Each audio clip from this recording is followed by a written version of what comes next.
Welcome to the Gynergy Effect, where energy meets intention and transformation begins. We're your hosts, Garin and Yesi, partners in life, love, and purpose. Here to share the tools, truth, and stories that helped us build a life from the inside out. Whether you're seeking deeper health, conscious relationships, or your next level of purpose, You're in the right place. welcome back to another episode of the Gynergy Effect podcast.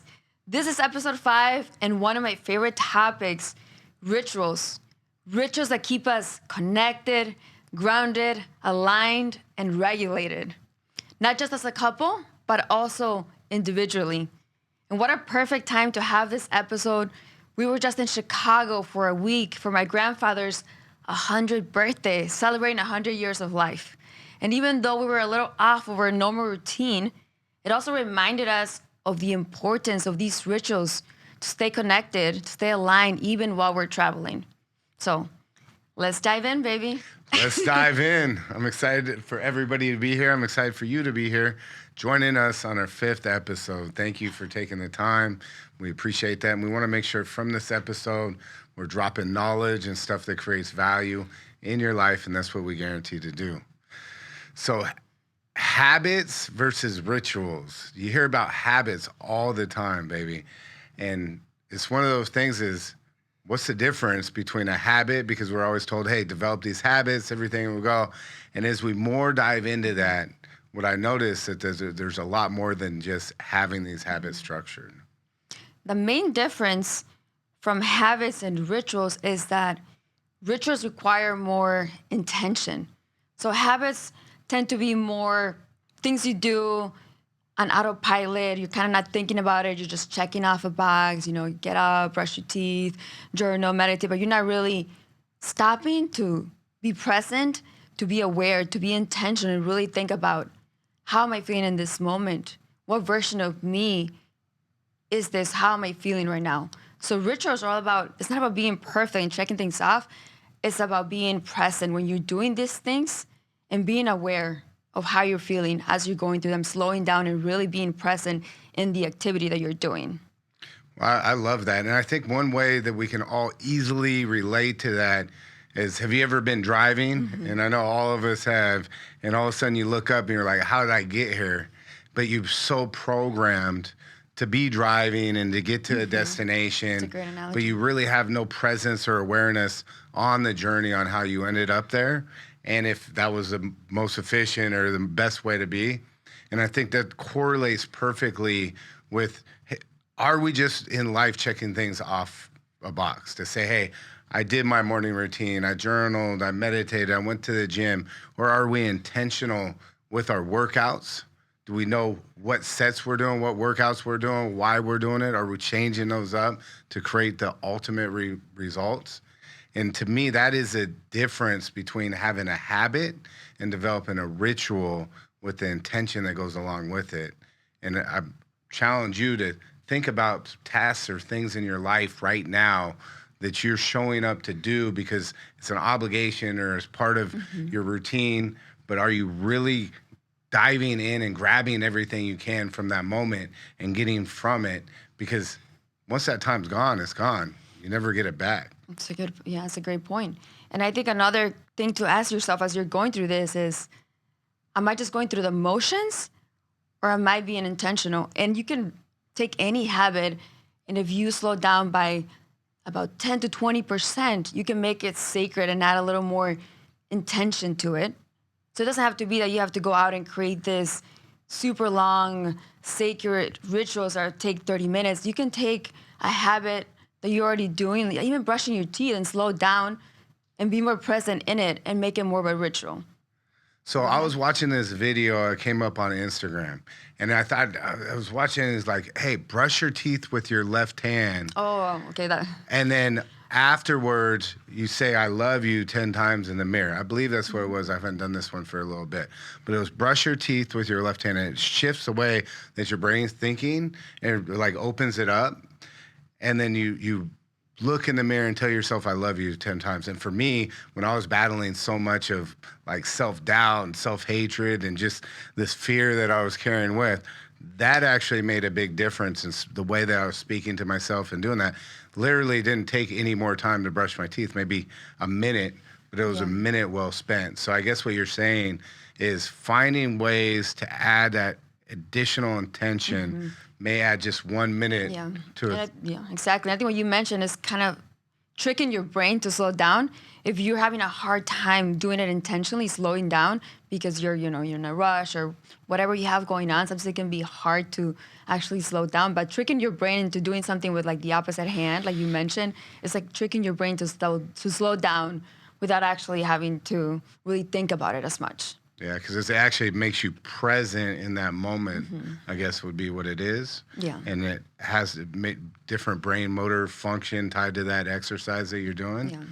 Yeah, and I think as you're going through it, the main question to ask yourself is, am I checking a box or am I checking in with myself? Habits are more about checking boxes, and rituals are really about checking in with yourself and how you're feeling in that moment. So what would be a way, because I know there's, we're thrown in a lot of different places. And I jump into these different places at times because I become obsessive with things. Yeah. Like I'm working on this project right now that I'm building something through with AI that's, to me, going to be life-changing to a lot of people. And so I become obsessive with it. And it becomes hard to shift from being here locked into a screen, and I'm like 18 hours a day working on this thing right now, but finding the time to shift your mind, slow it down, and become grounded and present where you are when you try to switch from place to place. What are some ways that people can do that if you're battling with that? So we have our anchoring rituals that we go through every day. So one of the main ones is our morning ritual. So this is like the sacred time. The way you start your day is really setting the tone for the rest of the day. So you want to start your day prioritizing yourself and filling your cup. So that way you're not going through your entire day in chaos, going through emotions, but you're putting attention to yourself first. So for us, and we do this, we used to do our morning routines together, like the entire morning routine, get up at 5 a.m. With time, I found that 5 a.m. just didn't work for me. I just needed a little bit more sleep. So now we start our morning routines separately. We both go through very similar activities in our morning routines. And some of them, like the journaling, we actually still do together. So for me, when I get up, it's sacred time to have my phone off and focus only on me and how am I feeling and setting the tone for the day. So in addition to not having my phone, I wait for at least an hour to turn on my phone or to look at my phone. I meditate. So that allows my brain to slow down, because sometimes when you get up in the morning, your brain can be in so many different directions. So meditating allows me to be in the present moment and allow my brain to slow down before I go to the next activity. So before we get past, I think one important part that we're talking about right now is you wake up and for an hour, and you usually get up about 5:45, but for an hour, you don't look at your phone, right? And so I think right now with everybody and probably our listeners, that may be something that is almost like a pandemic in itself of people's attachments to their phone and that need. What would be like, why do you do that? Why do you not look at your phone? What are some ways that people can, ensure that they're not? Yeah, one of the reasons for me personally is because I'm an introvert, so I get easily overly stimulated, and I find that throughout my day I am constantly overstimulated. So if I don't have that intentional time without my phone to be present, I find that I'm going through my day like constantly overstimulated, and it makes me a little more anxious. And even if you're not an introvert, the way the life is now is, tends for most people is very, very busy, messy, chaotic. So there is a lot of stimulation. So having your phone out for the first hour allows you to be in a calm state, start the day in a calm state that hopefully carries over throughout the day. And usually, things come up, so it's not going to be perfect, but it does set you up to have a more calm state of mind going into the day. Yeah, I do believe that that's important because there's so much news, so much BS that comes at us all the time. Data, so Instagram, social media. And as much as we think that everything's relevant to us, most of it doesn't even touch us or affect us, or a lot of it is built to be clickbait to get your attention captured and scroll down and down this whole rabbit Yeah, I hole, mean, right? the human experience is, is messy. You have things come up with relationships, with work, with, just day-to-day activities that are bound to, cause some a little bit of stress, anxiety, Right. stimulation. So building a moat around your Yeah. brain and your mind Protecting your first thing peace. in the morning, and what I always visualize is like I have like there's a castle Yeah. and I have big walls around. I got I love your archers up on analogies. the on there, and so when there's negative thoughts or the stuff that isn't in alignment with me starts coming in, they're shooting like arrows basically and protecting it before it Yeah. comes in. And one big way that you're saying is for an hour before when you're up, protect your peace, your time, be present in the moment, no matter what your routines are, whether it's some sort of meditation, journaling, or just whatever appeals to you, reading or anything else, but stay disconnected in that beginning of that time. If Yeah. somebody has a habit of like the phone's right next to their bed and they go to grab it all the time, what's something that they can do? One thing that really worked for me when I was having a hard time not looking at my phone first thing in the morning, I feel like now that I've developed more like of a ritual of not looking at it, I don't have that problem. But before, when I was struggling with it, I would put my phone in a different room. So it was they say out of sight, out of mind. And that really worked for me to get me out of the habit of looking at it first thing in the morning. Even now, I set my alarm and I put it in the living room or like in the office where I have to get up to turn off my alarm. Usually, I wake up at 6 naturally, but every once in a while, if I go to bed a little bit later, I need to set the alarm. So having your phone in a different room is a really good strategy. So another question, I was watching something. I'm trying to remember who it was, but what he talked about is he puts his phone in another room. He ordered an alarm clock, and we have it. Yeah. But it acts as like the sunrise, and then it turns on at a certain time, and it's like birds chirping and different things like that. Instead of using his phone as an alarm, so Yeah. that it doesn't even have to have that connection at all. Because I think having your phone as an alarm could end up being something that also, now you have to turn it off. Yeah. Unless when you have that alarm, there's some kind of key indicator that says maybe what your why is or your motivator is to keep you Yeah. present. Yeah, I mean, I think there are different options depending on what works for you.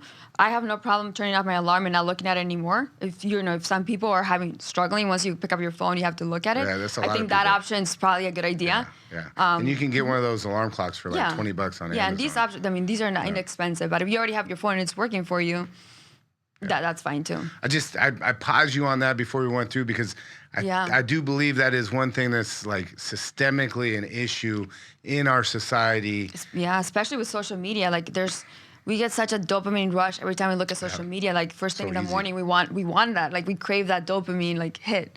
So it's easy to just pick up your phone and go on there and be like, oh, I got this notification, this like, this comment, but really like you're setting up your day to be more chaotic, more like sending that message that other things happening are a priority versus you. When you prioritize your peace first, you're filling your own cup first. And you're going to be able to show up better for others because you're coming from a place of more alignment, more wholeness, instead of just responding to the first thing that comes up.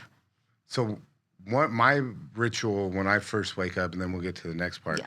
is I wake up, I open my eyes as I'm awake. And sometimes Garen, just to mention, just to give a little background, sometimes Garen's up at 3 or 4 in the morning, so his rituals start Yeah. a few hours I'm before usually 9. up at 3:45 to 4 a.m. That's just what time I wake up. Yeah. And like I love being awake more than I love sleeping. I have so much that I desire to accomplish. Man and- on a mission. Right. And my mission is to help impact people's lives and change the outcome for generations. And so that's where 100% of my focus goes.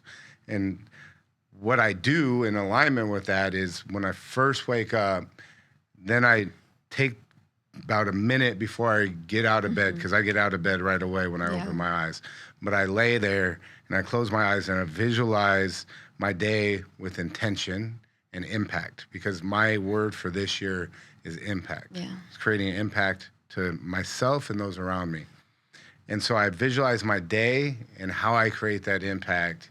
And then I start the next part of my morning routine or my routine and ritual from there. So So we each have our individual morning rituals that we go through. You do sauna, you do some of your own meditations. And then we come together. Typically I wake up around 6, so we usually come together around 6 and do our day zero journal together. That's the part where we have a morning ritual together to connect. Garin typically wakes me up with really beautiful positive affirmations and a cup of coffee. Yeah. And then we sit down and journal together, and sometimes we also read together. Yeah, And you forgot one thing. What was that? Think about it. Start with what? Gratitude. Not gratitude. Well, gratitude is one of them, but what would be another thing that we start our day with? Kaya? Cuddles with Kaya? Cuddles with Kaya. Cuddles with Kaya. I feel like that could be its own podcast right there. Kaya's over here, by the way. She's Kaya beautiful. turned around. She's like, did you say my name? No, abs. Abs. We do movement first thing in the morning Yeah. as well. And I have my own movement I do before that. But why do we do movement?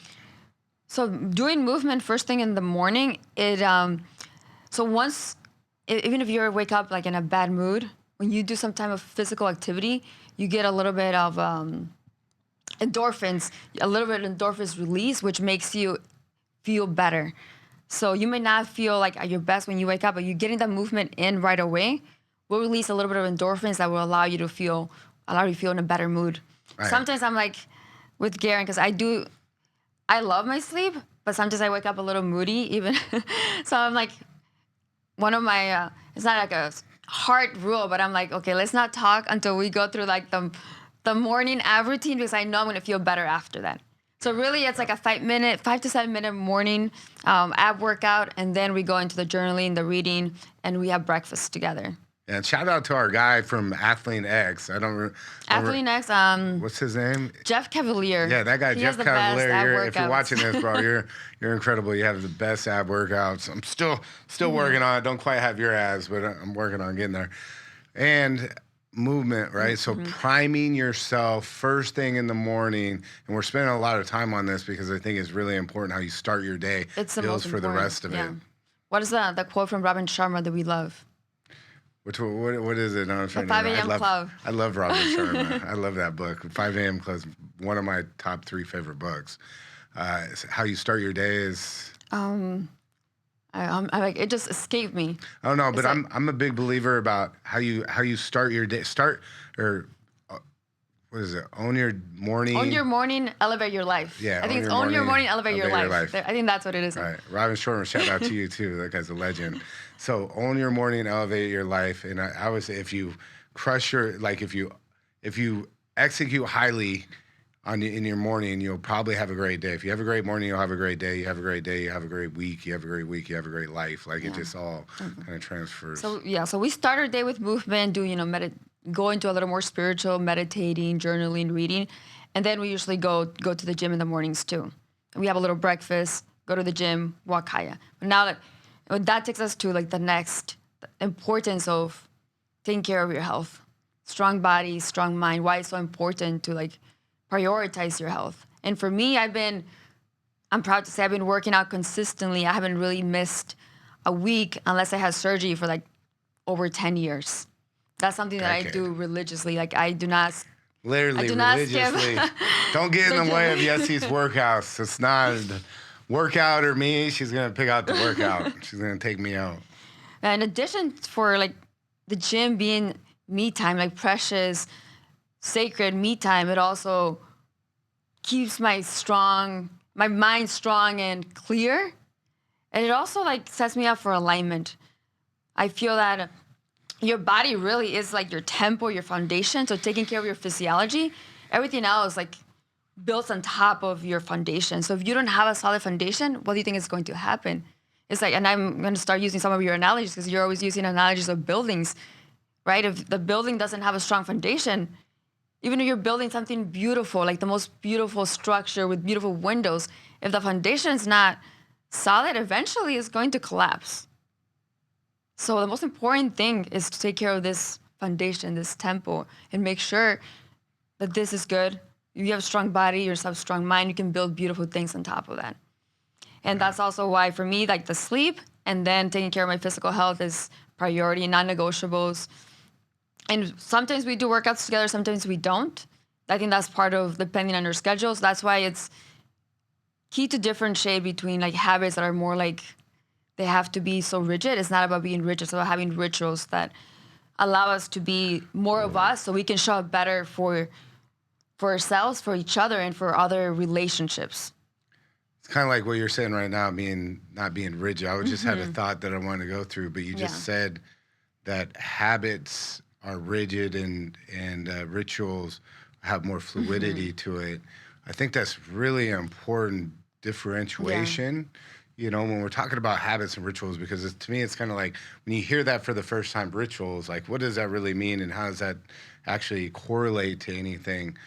But it sounds like you can be fluid in the tasks and what you do, but have an intention behind it and maybe taking a little bit more time in that intention can make all of the difference. And that's what correlates to being a ritual from a habit. Yeah, that's a great distinction. Well, you just said it. I just like, mirrored it back to you. You're a great mirror. I mean, it's part true. of communication. Yeah, and I think to add to that and going back to, working out, we're not just training for aesthetics. We're really training to be in alignment and also to be more confident, right? Because when you feel confident, it shows in how you show up in your relationships, how you show up for work, how you show up for others. So for me, I had a bit of a hard time growing up with my self-image. And since I started working out, I built a different kind of confidence. And it wasn't just about how I looked, but it was also about the confidence that I got from keeping my word and doing the things that I said I was going to do. So living with integrity because I'm setting these goals and I'm actually doing it gives me a greater sense of confidence. And that carries over into everything that I do. I love that. So it sounds like you're solving issues by creating these rituals. What about somebody that's like, I don't like working out. I don't want to work out. I like eating at McDonald's. I don't want to eat right. I just want to sleep in. These are what's comfortable to me. What do you say, when somebody would rather have it like that? Yeah, I think when it comes to working out and eating healthy, you're not always going to find the motivation, and you do have to build a little bit of discipline when it comes to that, because the motivation is probably not going to come until you actually start taking the action. Typically, the motivation doesn't come until after you take action. So you're waiting for that motivation to come. It's probably not going to come. The best thing you can do is take action when you don't feel motivated, when you don't feel like doing it. That's when it matters the most. Right. And eventually, you're going to build the discipline and the motivation. You're going to start seeing results, feeling better, which is in turn going to motivate you. But unfortunately, when you're in the beginning, a lot of times, especially if you're going through a hard time, it's going to feel hard to get up and want to eat healthy and go to the gym. But you have to push through that and sort of make yourself do it, even when it doesn't feel good, because after you are going to start feeling better. So how does somebody, I think that's part of our date zero, the psychological aspect of it is that dopamine, that reward system, as we develop that with those DGAs and how that creates these words through taking action, through gratitude. And if you haven't experienced gratitude and taking action around it and changing the world around you, change the world inside you and it changes the world outside of you. That's basically our premise behind Date Zero and how we created it from our own real life experience. It correlates the same way. So if I'm working out and I'm not seeing that feedback, and it's like Instagram, and that's what they've done a great job is they give you instant haptic feedback and dopamine. But if I'm putting in that work and it's painful and, I'm motivated, I got motivated, I watched the videos the first of the year, whatever happened, I talked to Garin, I talked to Yesi, and now I'm fired up. And then that motivation starts to fade because that pain starts feeling or that inconvenience starts getting in the way of them not necessarily seeing those results, because in the beginning it takes that period to block, to break through, and then you start feeling great, and it just, you'll feel great before you start seeing the physical results. You start feeling maybe more energy. You can start feeling more confidence in the fact that you did something you said you were going to do. It may not always be you're going to see the physical aesthetic results immediately, but you are going to see, you might see less anxiety, less stress, improved sleep, more confidence, more energy. And those things, arguably could be more impactful than the aesthetic gains that you're going to see in the long and better run. interactions with Better, people. exactly. Right, that could be a big part of it, right? So your communication, how you're able to, Yeah. to handle situations because you have that outlet. Yeah. But what do you say to somebody that's like at that tipping point right now? You're thinking about, oh, I started this new ritual, or I'm working out, but I'm tired of it, or I'm reading, but I'm busy. So working out, reading, journaling, meditation, I don't got time for that because I'm busy. What do you say to somebody that says that? Because I hear it all the time. Like, I'm busy. I'll do that when I'm not so busy. And my feedback is always, when you're busy, I was like, you always have a good statement. yeah, when you're busy is the most important time Exactly. for It's you when to it do matters that. the most. Because the amount of energy that you utilize, the impact that you create with that energy, because we only have so much, and at a certain point, it's diminishing returns. Yeah. And so if you're not bookending, you're not optimizing and putting this stuff in your schedule, you could say you're busy as an excuse to yourself of why you don't have time. But in actuality, you spend 10 minutes in the morning, spend 10 minutes in the evening doing this. The optimization of your energy and your focus and the results that you return will be 10 times that. Yeah. And I feel, to your point, a lot of people think that people have rituals because they're perfect. But rituals we don't have rituals because we are perfect. We have rituals because we are we're very much not perfect. And we need them to keep us anchored because we are imperfect. The human experience is messy. So without these anchors, it's hard to stay grounded. It's hard to stay regulated. Right. And it's, still, even with rituals, we're human. Right. It's not going to be perfect. There are going to be times where we are going to feel, discouraged. But having these in place will allow you to overcome these things as they come and be able to shift more quickly than you would otherwise. Yeah, because I've been through some shit in my life, and there's a dark side inside of me as well. And it's, that dark side has served my purpose and drove me to many great places, but it's also driven me to very deep, dark places as well. And if I'm you and I'm listening to this, I'm like, it's easy when you're sitting here and you're talking about and life's good for you. And no, it's when it's hard, when you feel that you don't have any control over what's happening in your life, or you're not in alignment with your life, that is a time to dig down, dig deep, and say, hey, you know what? Enough is enough. Right now, I'm going to start doing something different. That's the opportunity you have. And just start little. Start building that trust within yourself. And then it correlates and snowballs. And that's where I started. I started from, I had really great places and went really to a deep, dark place, went through all kinds of adversity that I would hope that nobody else would ever have to. And to pull myself out of that, I really started implementing. And I was able to listen to some podcasts. I think with Ed Milet, there was a few other people that were really impactful that just really resonated with me in talking about these type of things. And then reading that book, 5 a.m. Club, just really reinforced it. And a lot of other great books that I've read. But that one in particular, served me, my purpose, really highly at the right time. So we have talked about some of the rituals that we do together, working out, strong mind. What are some of the rituals that we do individually? Because as much as we love each other and we love connecting with each other, we also recognize that it's important to have alone time, have time for us to recharge separately, because that's how we are able to show up for each other even better, right? So what are some of these rituals that we go through alone? And I know you talked briefly about your morning routines. What are some other things that you do individually to stay grounded? For me, I dry sauna almost every day. And that's really one of the times that I'm able to be present and be intentional about, that putting myself under stress. So I'm big about this part right here. Put yourself under stress intentionally, and then challenge yourself while you're under stress. And for instance, I'll play brain games when I'm in the dry sauna.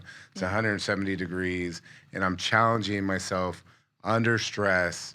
And when you choose the stress and you look for that and seek that out, like going into the cold plunge is another example that I love to do. And the reason I do it is not because I think it's fun to be in 35-degree cold water. It's because when I I think a part of him choose, thinks it's fun though. I'm sick. But to choose to put yourself under that stress, now when stress comes outside of me, it's not as difficult and I'm more prepared and I have the tools in my belt to deal with that stress and to handle it with a sound mind because I go seek out that stress. And to me, those stressors can actually end up, stress can actually be very healthy because stress can stimulate growth. Just like in our muscles, we stress when we work out, we stress our muscles. That stimulates You growth. don't grow in your comfort zone. You have to get a little uncomfortable to see growth. And I always say, I'm very comfortable being uncomfortable. Yeah, you I are. seek that out. Yeah. I like that a lot.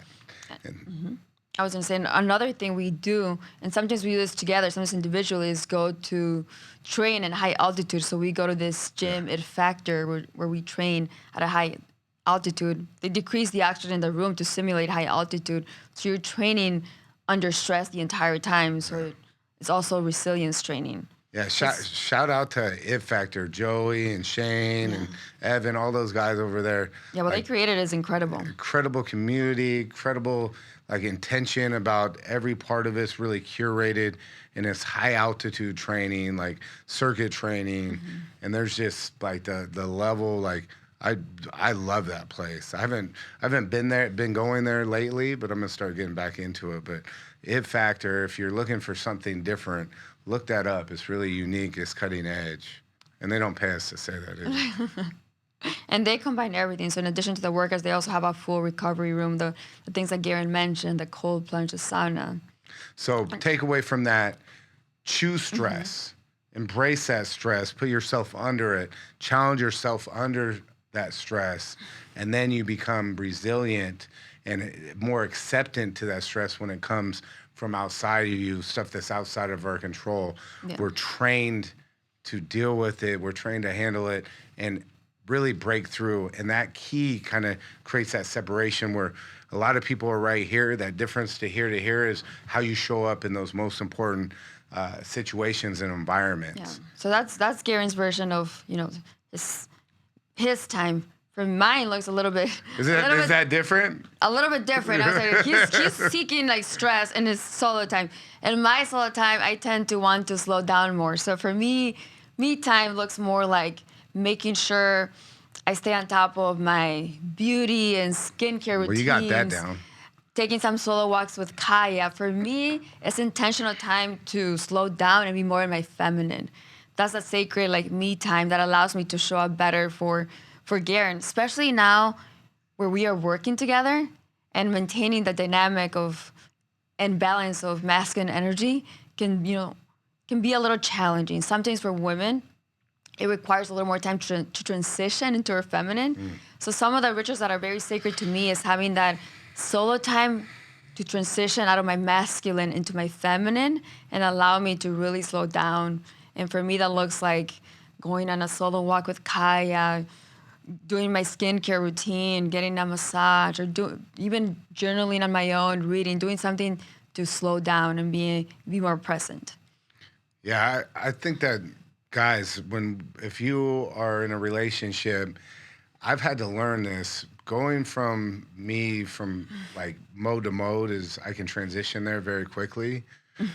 And when your woman is somebody that's a high performer and is, expected to show up and create and do these things, we have to have understanding when there's that transition time and allow that time to happen from, okay, now I'm performing and I'm in this, what you call masculine energy, shift back into a feminine energy so that you have that loving, that nurturing spirit.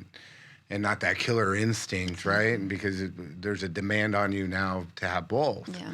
And we've struggled a little bit with, having that, separation and understanding that transition. And really, the struggle was me understanding what that was and how that works and why that matters. And, and when we come from it with a curious mind and ask questions and, like we had these conversations, and then it's much easier for me to help and understand what's going on, why the reaction is that way, how. Because at the end of the day, we all want the same result. Yeah. It's just how it is that we get there. And I think sometimes our ego gets in the way of that.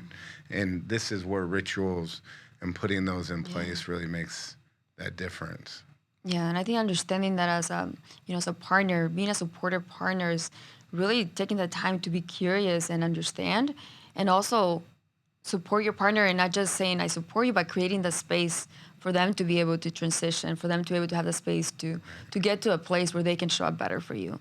So I think Garin has done you have done a really good job in trying to understand me and come from a place of understanding, and the more we're together, the more we're creating a space where we can both flourish and allow ourselves to be in our, in our masculine and our feminine, and have like a better energy balance. So it's definitely, a work in progress, and it's definitely ever evolving.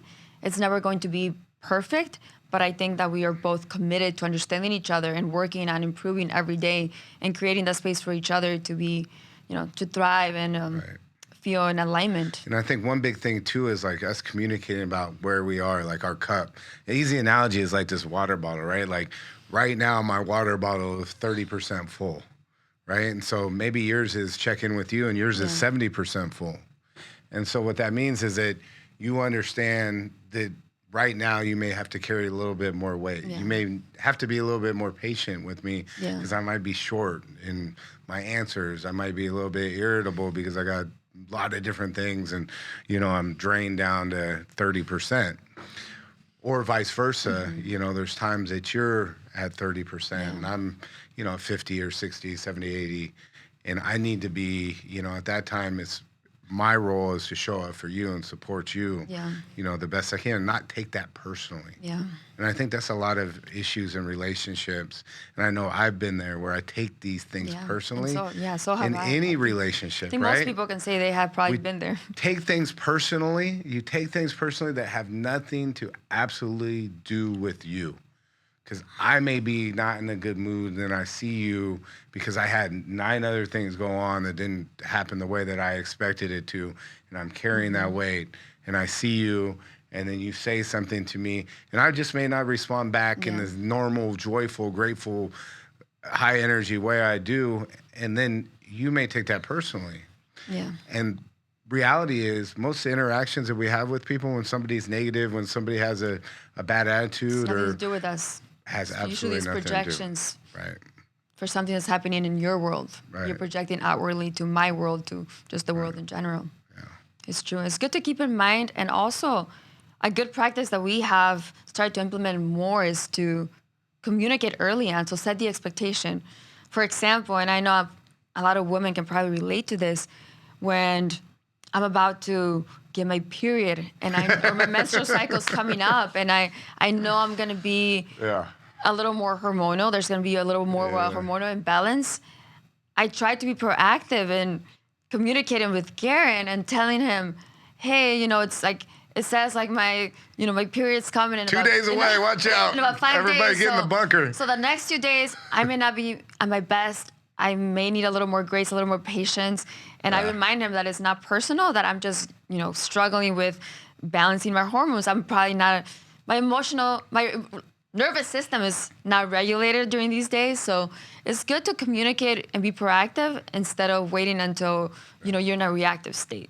I'm glad you brought that up because it came to mind, and I'm like, you know what? I don't think I'm going to touch that subject right now. I was like, if you want to bring it up, you can. But I absolutely agree. What it does for me is because sometimes, we talk about it when Yesi, it's that time. Sometimes there's like a little Yesi demon inside of her, and it just like shifts. And sometimes she looks at me like she hates me, and I'm like, what is this going on? Hormones are real, and hormones are crazy. Yeah.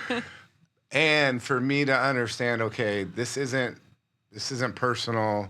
This is that moment in time. This happens because she's able to have a baby and bring life into the world. And because that's such a gift, as a man, desire to have understanding around that, because I value the fact that you can do that and that you have that ability. And that's something I can't do. And I don't go through that hormones. And so having those, they're coming from a place of perspective on these when this stuff happens, it allows me not to.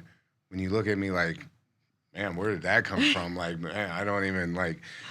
I don't take it personal, and I know Yeah. that is not how you feel or true. It's the hormones, how they're being regulated, or whatever it is. I don't know the science Yeah. behind it, but that is what's creating that. And then literally the next day, it's like a Yeah. whole different Yeah. you. And we do have a personal responsibility to regulate our emotions, but the reality is that it's not always going to be perfect, especially when you're a woman with hormones involved. Yeah. It gets messy, and some days are, But what you're saying is it's not an excuse. but it's not an excuse. Yeah, and thank you. That was my point. It's not an excuse for bad behavior, for yelling at your partner, for treating them poorly. Right. Like you do have a personal responsibility to still show up, to still communicate with your partner and let them know what's going on. If you need space to communicate that you have to be accountable. You have to have a high degree of accountability and recognize that right now I'm not at my best, but it doesn't make it okay for me to treat my partner or anyone poorly because of it.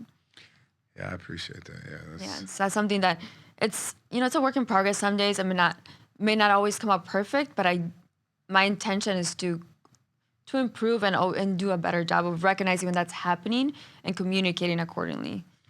yeah. So it's been a really great episode. I think there's one other thing that we want to talk about with Yeah. just a nightly ritual and how that works.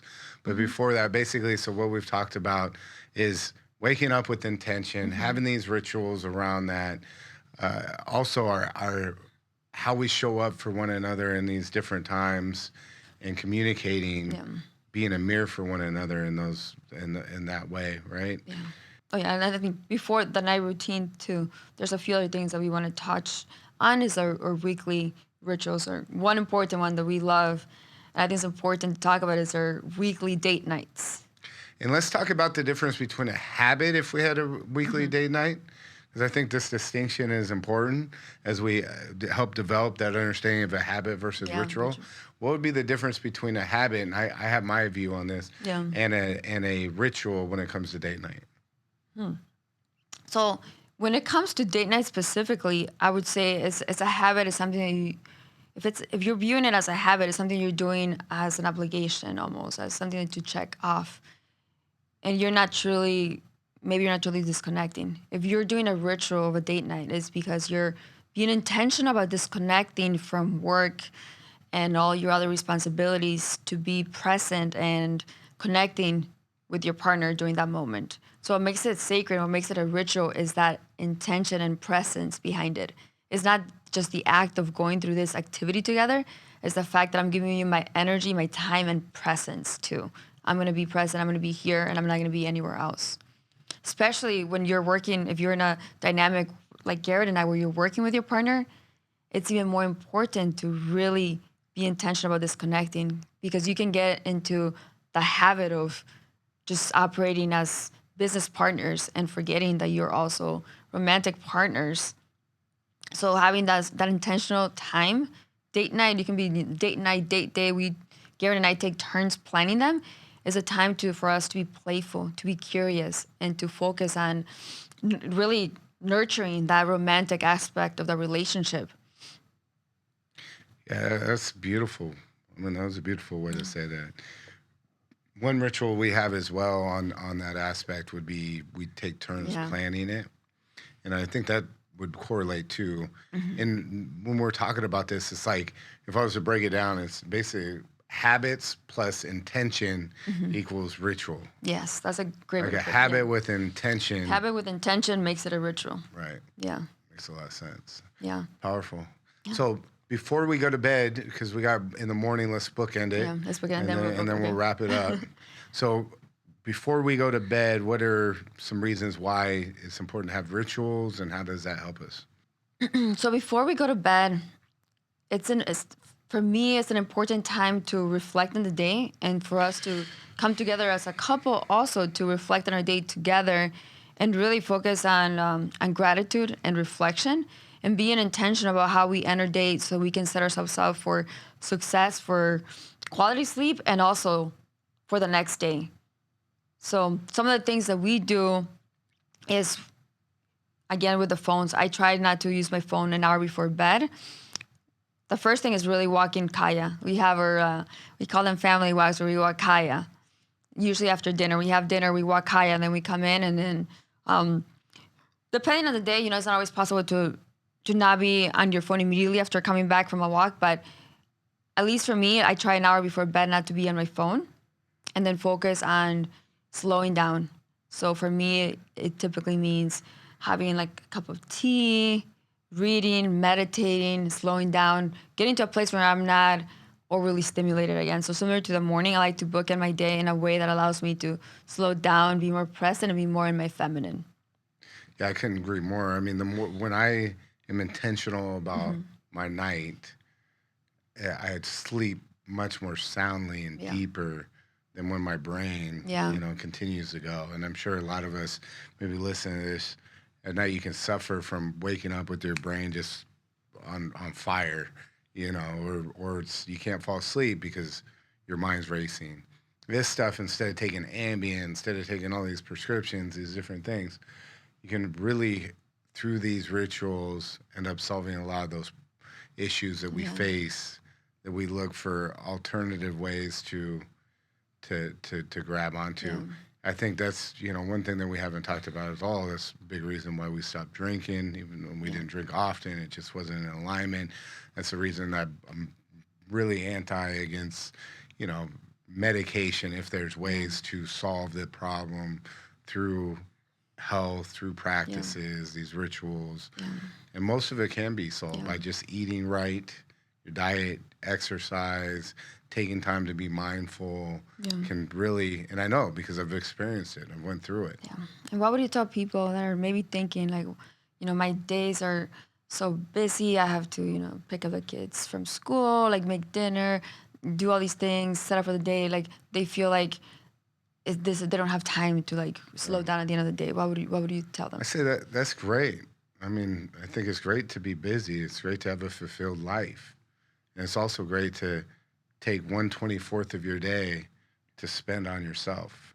And 1/24th of your day to refill this cup so that when you're showing up for your kids, because you're talking about your kids, you're showing up for your significant other, you're showing up for relationships in your life, that you can do it in a way that's in alignment and with purpose and intention instead of always trying to do it with nothing left to pour. And I'm glad I have this cup here. It worked out a lot it's today. Great problem. Because I don't know how many times I didn't have anything left to pour because I felt so much obligation to everybody else. I was always trying to pour from a cup that I didn't have because I thought showing up, being there, doing all that stuff was my obligation. And instead, what it did was it ended up creating the outcome that I feared happening. And so what I've learned is spending that 1/24th, because that's 1 hour a day, is 1/24th of your day. And nobody in this world can tell me you do not have 1/24th of your day to refill your cup. And if you don't, send me your schedule and we'll sit down, we'll work together to work through that and figure out how we create the best. I mean, Tony Robbins does that amazing. We went through his exercises and studied that. And we did that whole platform. I forget what it's called now. It was coached by Tony Robbins, not him personally, but his system. But Something rapid plan? No. RPM, RPM. rapid method, Rapid planning planning method. I believe that's what it was. really powerful, but it really shifted my mindset. And a lot of what we're doing is built on these different tools that we've learned. So I would say 1/24th of your day, spend that, bookend your day, put these intentional rituals. You'll be able to show up for yourself better. You'll be able to show up for other people, and stop making excuses for yourself to not be at that best, because it's not necessary. That's what I would say. All right. So rituals can change your life, and they can really make a big difference in how you show up in relationships, how you show up for yourself, and the outcomes that you produce. Allows you to show up from a place that's more grounded, more aligned, more regulated. So if you have any questions, if you need any guidance on that, you can reach out to us. Instagram is, the Gynergy Effect. And we have our website that you can reach out to us at gynergy.com. That's Gynergy. What other ways can they contact us? I think that's it. There's a far. The Gynergy Effect Instagram or website, gynergy.com. Then we have an info@gynergy.com Info@gynergy.com, yes. Yeah, so you can fill all that out. If you need any help scheduling something or figuring out your schedule, how to work something in, or questions, I'm always here to help. Yesi's always here to help too. And on our, go ahead. I was saying, one thing to just leave off as a thought is, if you're thinking about this and it sounds stressful, just pick one habit and just think, how can I make this habit more intentional? And how can I slow down by 10% to add the intention component to make it more of a ritual? Yeah, you can also sign up for the newsletter too, and we'll start putting some information on those. We also have some little booklets, and we're always producing, educational material around that. So maybe what we'll do is we'll put something together and we'll get that out to people as well. So that concludes episode 5. Super excited, grateful that you're here with us. We know your time's valuable. We always want to bring it. Also, if you have feedback, let us know. Always looking to get better. Episode 6. Super excited for. It's going to be a powerful one. We will see you next week talking about the power of creating an intentional community. Everybody have a great day. Let's go. If this episode inspired you, choose one moment of your day, slow down by 10 seconds, infuse it with intention, and let us know how you feel. DM us your ritual you're starting or reviving at the Gynergy Effect. Want to build your own ritual rhythm? Try our free Ritual Reset PDF. Share this episode with a partner or friend who craves more intention. And don't forget to visit us at gynergy.com. If this episode spoke to your soul, share it with someone you love and tag us at the Gynergy Effect. We'd love to connect. And remember, your energy is your power. Use it with intention.